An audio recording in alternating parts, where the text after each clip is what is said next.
जामा मस्जिद के सदर जफ़र अली साहब का एक भ्रामक बयान आया, उसके कारण हमें दोबारा पीसी की आवश्यकता पड़ी। उन्होंने पूरा डिटेलिंग उनके बयान की हो रही है, लेकिन मुख्य बिंदु जिसमें उन्होंने सबको कंफ्यूज किया, और अभी भी उन्होंने हमें कहा कि जब लोगों ने मुझे कहा कि आप प्रशासन और पुलिस से मिले हुए हैं, इसलिए मुझे ये बयान देना पड़ा। पहली बात उन्होंने कहा कि जफर जी ने बोला कि हमें सर्वे की सूचना नहीं दी। मैं आपको कुछ चीज़ें दिखाना चाहता हूँ। पहली सूचना मैं आपको दिखाना चाहता हूँ, ऑनरेबल कोर्ट का ये ऑर्डर है। जैसे ही ये कोर्ट का ऑर्डर आया, इस कोर्ट के ऑर्डर के बाद 2:38, हाँ, जो कोर्ट का ऑर्डर आया वो 2:38 पे आया, और इसके लगभग आधे घंटे के बाद वो लोग हमारे पास आए, और फिर 5 बजे से पहले हम कोतवाली आए, और 5 से 5:30 के बीच हम जामा मस्जिद पहुंचे।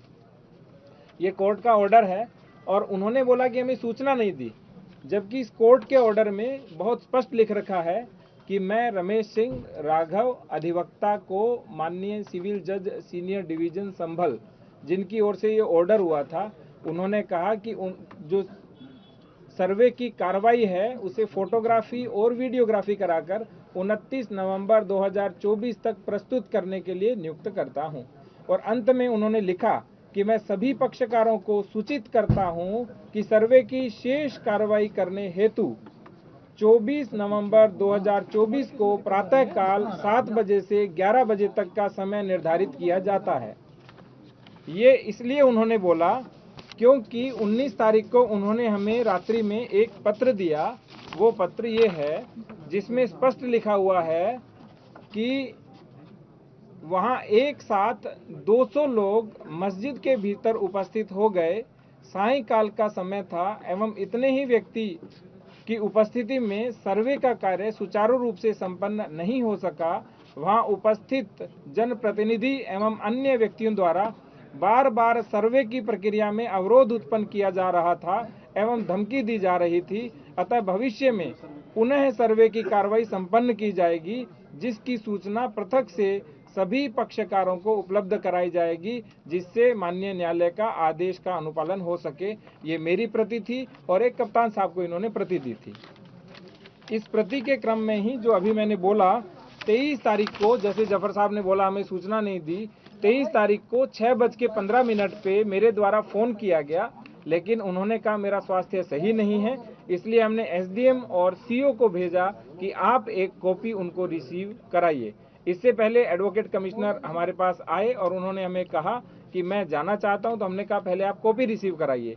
तो उन्होंने कहा कि जो कॉपी है वो आप अपने माध्यम से रिसीव करा दीजिए। तो हमने अपने माध्यम से रिसीव करा करके सूचना दी। तो जो पहली बात जो भ्रामक रूप से कह रहे थे हमें सूचना नहीं दी, और इसी के साथ दूसरी बात भी थी, उन्होंने कहा कि दूसरी बार जो ऑर्डर था वो डीएम के आदेश से हुआ, जबकि स्पष्ट रूप से एडवोकेट कमिश्नर साहब का ये तीसरा आदेश था, जिसमें उन्होंने कहा पहला आदेश 19 को किया, फिर 19 को रात को किया कि भविष्य में दोबारा करेंगे, और तीसरा 23 तारीख को किया, जिसमें स्पष्ट लिखा हुआ है कि 24 को सुबह 7 से 11 के बीच सर्वे किया जाएगा।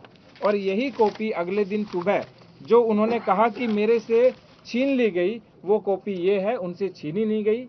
ये देखिए, उन्होंने स्वयं इसके ऊपर 24 को हस्ताक्षर किए हैं। दूसरी बात जो उन्होंने बोली, वो उन्होंने बोली कि कोर्ट का ऑर्डर 4 बजे का है, जबकि मैंने अभी आपको बताया कोर्ट का ऑर्डर 2:38 का है। तीसरी बात जो उन्होंने बोली, उन्होंने कहा कि 5 बजे के बाद किसी आदेश का अनुपालन नहीं हो सकता, जबकि हम 5 से 5:30 के बीच जामा मस्जिद की ओर प्रस्थान कर चुके थे। इसके बाद उन्होंने कुछ बातें बोली जो कप्तान साहब भी जवाब देंगे।